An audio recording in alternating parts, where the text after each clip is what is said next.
Hello दोस्तों, आज हम एसएससी जेई सिविल इंजीनियरिंग के प्रीवियस ईयर का पार्ट 63 करेंगे।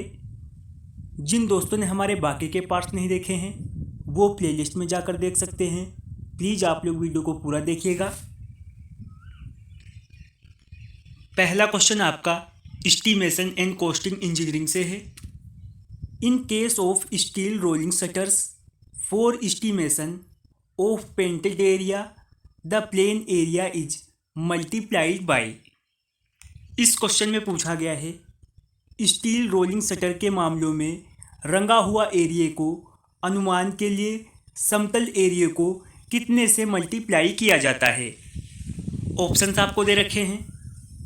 2% से करते हैं, 1.10% से करते हैं, 15% से करते हैं या फिर 5% से करते हैं। तो इसे मल्टीप्लाई करते हैं 1.10% से। ऑप्शन बी आपका सही रहेगा। यहाँ पर आपको कुछ पॉइंट और दे रखे हैं, वो भी हम डिस्कस करके चलेंगे। अगर आपके पास लेस्ड वेटेंड और ब्रेस्ट डोर है तो उसका मल्टीप्लाइंग फैक्टर कितना होगा, वो होगा 1.30। फुली ग्लेज्ड और गेज डोर है, उसका मल्टीप्लाइंग फैक्टर होगा 0.80। फ्लश डोर के लिए 1.20। रूफ बेटेंस के लिए 0.80। स्टील रोलिंग शटर्स के लिए 1.10। आप चाहे इसका स्क्रीनशॉट ले सकते हैं। अगला क्वेश्चन है आपका कंक्रीट टेक्नोलॉजी से। Maximum shrinkage take place in concrete after drying for. Concrete में अधिकतम संकुचन कहाँ शुष्क होने के बाद तक होता है। 28 दिन तक, या 3 महीने बाद, या 6 महीने बाद, या फिर 1 साल बाद। ऑप्शन ए आपका सही रहेगा, 28 डेज। अब यहाँ पर आपके ढेर सारे पॉइंट दे रखे हैं, हम सारे कवर करके चलेंगे। कंक्रीट में अधिकतम संकुचन 28 दिन सूखने के बाद होता है। कंक्रीट में संकुचन को न्यूनतम वाटर सीमेंट रेशियो व कंक्रीट की मात्रा को कम करके तथा सही कंक्रीट मिक्स से कम किया जा सकता है। कंक्रीट पिंड के आयतन में हुई कमी को संकुचन यानी श्रिंकेज कहते हैं।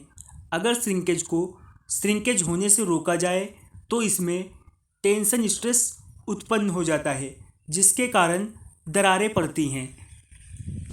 अगर क्वेश्चन में पूछा जाए कंक्रीट में श्रिंकेज को हमेशा के लिए ख़त्म किया जा सकता है, तो नहीं, कंक्रीट के संकुचन को पूरी तरह से समाप्त नहीं किया जा सकता है। कंक्रीट में संकुचन कम करने के लिए संतृप्त मिलावा, सीमेंट की मात्रा, अच्छा मिक्स डिज़ाइन अपनाने से तथा लो टेम्परेचर पर कार्य करने से इसे कंट्रोल किया जा सकता है। ये भी सारे पॉइंट आपको याद रखने होंगे। अगला क्वेश्चन आपका बिल्डिंग मटेरियल से है। The solidification of molten magma when it reaches the surface of earth result in the formation of. यहाँ पर पूछा गया है पृथ्वी की सतह पर पहुँचने पर पिघले मैग्मा के स्थिरीकरण के कारण परिणाम स्वरूप किसका निर्माण होता है। ऑप्शंस आपको दे रखे हैं। सेडिमेंट्री रॉक का, बेसाल्ट और ट्रैप का, ग्रेनाइट का या फिर मेटामॉर्फिक रॉक का। यहाँ पर निर्माण होता है बेसाल्ट और ट्रैप का। ऑप्शन बी आपका सही रहेगा। यहाँ पर आपको कुछ और पॉइंट दे रखे हैं, हम करके चलेंगे। पृथ्वी की सतह पर पिघले हुए लावा निकलता है आपका ज्वालामुखी से, का कठोरीकरण बेसाल्ट और ट्रैप के निर्माण का कारण होता है। ये आग्नेय चट्टानें होते हैं। इस प्रकार की चट्टानों में कोई परत यानी लेयर नहीं होती है, ये अस्थिरित होती हैं। इन चट्टानों का वायुमंडलीय प्रभाव के कारण अपरदन हो जाने पर ये चट्टान भूमि के निकट आ जाती हैं। ऊपरी भूमि पर आया हुआ लावा ठंडा हो जाता है, जो बेसाल्ट तथा ट्रेप के नाम से जाना जाता है। ये पत्थर स्तरित पत्थर से अधिक कठोर और मजबूत होते हैं।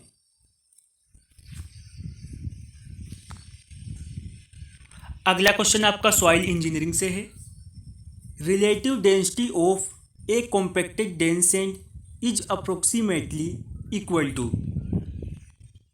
आपका जो कॉम्पैक्टेड डेंस सैंड होता है उसकी रिलेटिव डेंसिटी लगभग में कितनी होती है? तो वो होती है 0.95। ऑप्शन सी आपका सही रहेगा। इस पार्ट से आपके कुछ मोस्ट इंपॉर्टेंट क्वेश्चंस निकलेंगे। सेंट के पार्टिकल की माप 0.06 mm से लेके 0.2 mm के बीच होती है, जब सेंट के 90% पार्टिकल की माप 0.06 mm से लेके 0.20 mm तक होती है, तो ये महीन बालू यानी फाइन सेंट कहलाता है। तथा 90% पार्टिकल 0.20 mm से लेके 0.60 mm के होते हैं, तो ये कहलाते हैं आपके मीडियम सैंड। और जो आपकी मोटी बालू होती है उसका फाइनेस मॉडुलस 0.60 mm से लेके 0.2 mm के बीच होता है। पूरी तरह से सूखे सैंड का भार होता है 1600 किलोग्राम मीटर क्यूब। बालू भारतीय मानक चलनी जो होती है IS 4.75 mm से पारित हो जाता है, लेकिन 150 माइक्रोन चलनी से पारित नहीं होना चाहिए। आपका जो फाइन सैंड होता है ये प्लास्टर कार्य के लिए यूज किया जाता है, और जो आपका कोर सैंड होता है ये रेनफोर्स कंक्रीट वर्क के लिए यूज किया जाता है। अगला क्वेश्चन आपका हाईवे इंजीनियरिंग से है। The penetration test on bitumen is used for determining its. Bitumen में पेनिट्रेशन टेस्ट किस गुण को निर्धारित करने के लिए किया जाता है? ग्रेड को डिटरमाइन करते हैं, डक्टिलिटी को, या विस्कोसिटी को, या फिर नन ऑफ दीज। ये किया जाता है ग्रेड को डिटरमाइन करने के लिए। ऑप्शन ए आपका सही रहेगा। अगला क्वेश्चन आपका सर्वे इंजीनियरिंग से है।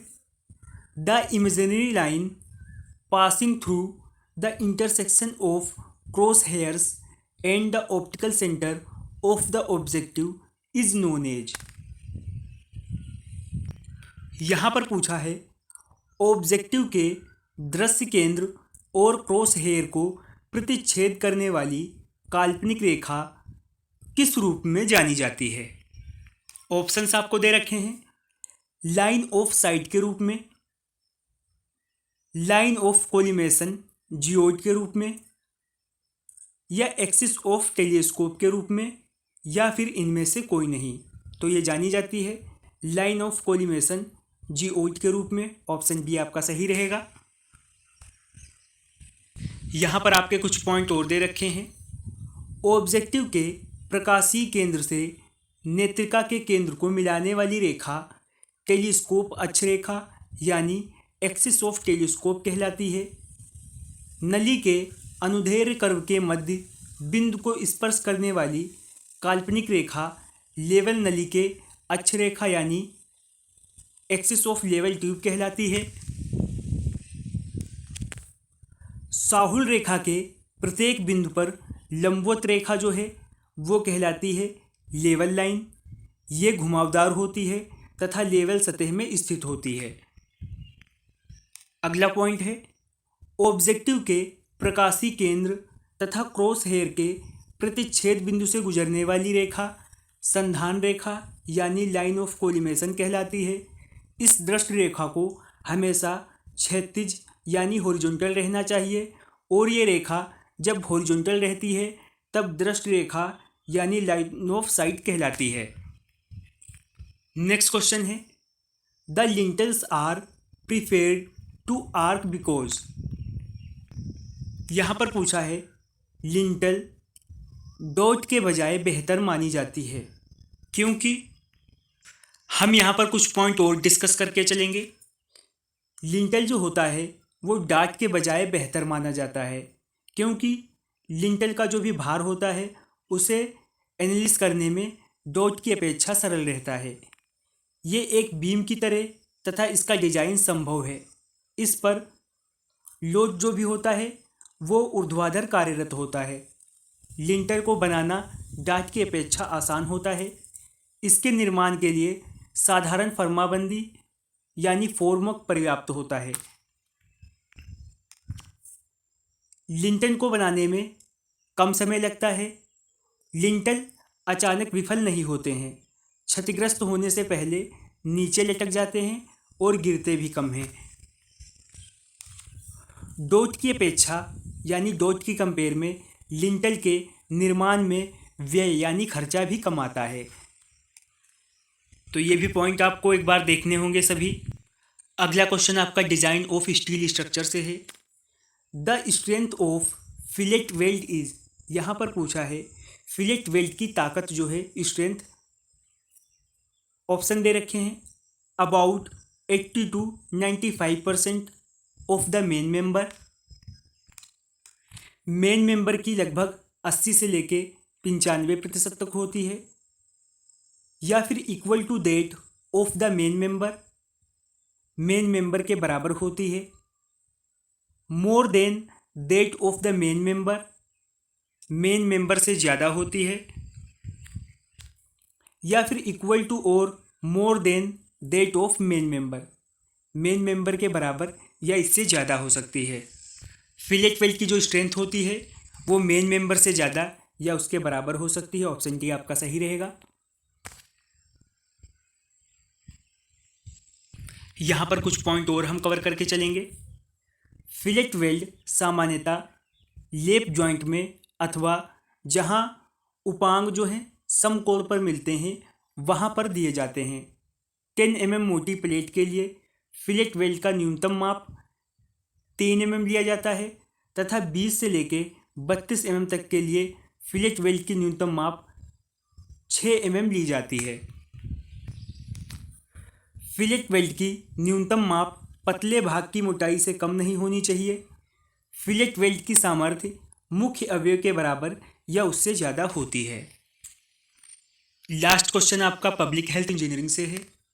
The ratio of discharge in plan area of a continuous flow type settling tank is known as, यहाँ पर पूछा है कॉन्टीन्यूअस फ्लो वाली किसी सेटलिंग टैंक के डिस्चार्ज और प्लेन एरिया का अनुपात को क्या कहते हैं। सरफेस लोडिंग कहते हैं, ओवरफ्लो कहते हैं, ओवरफ्लो रेट कहते हैं, या फिर all of above. Option D आपका सही रहेगा, इसे कहते हैं आल ऑफ अबव। आज हमने एसएससी जेईई सिविल इंजीनियरिंग के प्रीवियस ईयर का पार्ट 63 कंप्लीट कर लिया है। अगर आपको वीडियो पसंद आई है तो वीडियो को लाइक करें, वीडियो को शेयर करें, चैनल पर नए हैं तो सब्सक्राइब करें।